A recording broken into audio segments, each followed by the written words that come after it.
This chopper wagon was looking a little rough, so I've gone all over it with the scraper, took off the signs, and we're getting it ready for a coat of paint. As long as the paint's drying on the chopper, we might as well have this look nice also. So speaking of paints, I have this American Heartland barn fence paint that I picked up at Menards. $20 a gallon. I thought, it's fine. It was left over from painting the Dodge. It rained the day I put it on. Also, it is the color of rusty metal primer from Rust-Oleum. It is not red. They call this classic red. As soon as he's done grinding, I'll go up there in the front and show you what it looks like. So just to show you here how I was saying the color difference is, this is actual barn red paint. This is this cheap brand, Heartland, what they're calling classic red. So you can't get away with a touch-up paint on this for sure. So you can see here in the shade, I tried another test spot, just looking for a color match, and I can't do one section of it. It has to be a whole complete job. So I'm just using this up as a base coat because this old plywood is very porous and it's just going to soak it up. And then I'll follow it up with my Rust-Oleum red that I like. So in short, paint brand matters. So if you want something to fade and look like it's old, maybe to sell it so that it doesn't look like you painted it, or you have a mismatched wheel, you know, that sort of situation, by all means use the cheaper stuff. But I really like this professional brand Rust-Oleum. They're not giving me money for this. They sure ought to, because I buy a lot of it and we just keep coming back to it. So my thought is there's no reason to have all this old equipment sitting around looking like junk when it's so usable. You might as well keep it up and maintain it so that, like, this wood isn't going to rot. We're protecting it by going ahead and coating it with a couple of layers of paint, because new equipment can cost a lot of money. And, you know, the value that this has had to us when our baler was down to switch to the chopper was just priceless. To be able to have that extra equipment to pull out. We have a second chopper. I don't know if we'll be keeping this for that or not, but as long as it's here, it's going to be improved upon.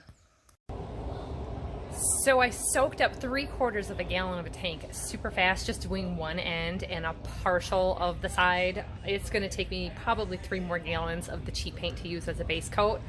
I decided at that expense, with the cost of inflation, $47.98 a gallon for the oil-based. Now that is one thing I will say about the barn paint. It is a latex paint and it washed off of me really easily. We painted the old Dodge truck bed into a trailer and put wood siding pieces on it from a flat rack off of a hay wagon, and the paint is sticking, it's staying on really well. So instead of spending $47.98, and I cannot get this in a 5-gallon can, that's $150 plus the like half a gallon I have at home. That's a couple $100 into fixing this thing up. We decided that we're probably not going to keep it, so go ahead and just make it look better with the farm barn and fence paint and send it. Now, I'll be honest, one of the things in that decision is this 11% off rebate. The paint is only $20 a can, but it ends up being $18 after the 11% off, so I can also pick up anything else that I need at the same time, and I'm still saving money on my project. Basically, what I was thinking is, when we're painting equipment and we want it bright red like this, that Rust-Oleum Regal Red comes in real handy. But if I were to take Rust-Oleum Regal Red and put it on this barn, you're going to see it for a mile. So in that case, the barn paint may do good. A note about that, we have companies that come around painting barns with sprayers, and they kind of just go about the whole thing quickly in a day. They'll cut down vines and, you know, whatever. But for the most part, this barn is beyond painting. We had a bull in here that was pushing on the siding out the window, and we have to replace that. Eventually, we'd like to add some new siding in spots, then paint it. But just to show, this barn was painted 10 years ago. It's not real long-term paint, and it's bubbled and peeled right up from the concrete.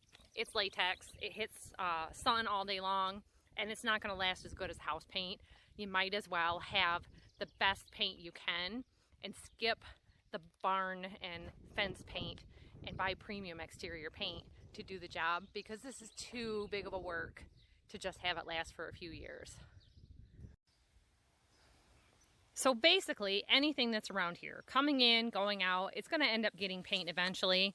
Every time he uses the plow, he always paints the discs on the bottom, coulters, and the plow blades, anything like that to help protect it and keep it from rust. I went through before, painted the wheels. It's just an overall good improvement of it. You know, you could spend a lot of time scraping and painting and touching everything up, but just doing little bits at a time really helps to keep that cluttered junk yard look down a lot. It doesn't matter to everybody, but why have everything look so bad? There's farmers around our neighborhood that have told us when we asked about these aerial photography shots that you can get online, vintage shots from a long time ago. You can still get that whether it was somebody else's property before yours or not. And the neighbor said, no, those weren't really good times. I don't want a reminder of that. Well, if you had a bunch of unpainted stuff around, a lot of clutter, farmers tend to have a scrap pile, things like that. I can see how you wouldn't want a pile like that. Some of our aerial photographs have changed a lot over the years, and maybe I wouldn't want the certain shot or angle that they took. In the meantime, we can try to keep things tidied up and clean because it's out there, and if you ever do want that photo, it'd be nice to have it when things are looking nice. So I'm going to get back to this. You can see how much I've gotten done, and the sun is coming around, so I want to get this before it gets in the sun. One thing I'll tell you is these painting jobs always take a lot longer than I think they're going to. There is so much flat surface. By the time that I got up here to this back, the nap on my roller had just wore right out, and I should have just picked up a brush and switched to it. I finally got sick of it, took a break, and switched my roller. So I'm getting back into it so that I can get finished before the end of the day. This is looking so much better. I'm glad I went ahead and did it. You know, it's farm equipment, but it doesn't have to look so bad. So I'm getting back to this. I just wanted to show you the progress of it coming along, because all of a sudden that daylight starts to dwindle. And I know that I'm going to have him get me a little bit of help on getting some of the under stuff. This is a tipping or lifting dump wagon. So there's a lot of steel framework down there that probably would be best painted the bright red or black. Well, with all the hours, the whole day, that sun is just about down. I think we got about an hour and a half of daylight left. So this can sit here and dry. I can go back with the brush and get the areas that I couldn't reach with the roller in these tight spots. I went ahead and painted that bottom trim red, at least just to soak it up. I don't know if I'll make it black or not. I'll think about it during the night and get back to it tomorrow in the morning. I got a little bit busy.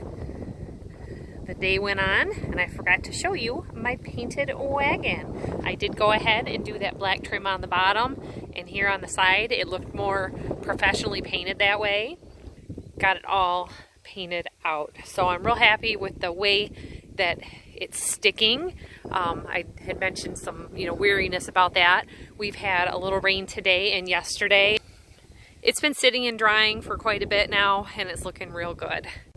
So that's it for today, everybody. Thanks for watching, and we'll see you next time. Don't forget to hit that thumbs up, hit the subscribe, and you'll know when the next video comes out. Bye-bye.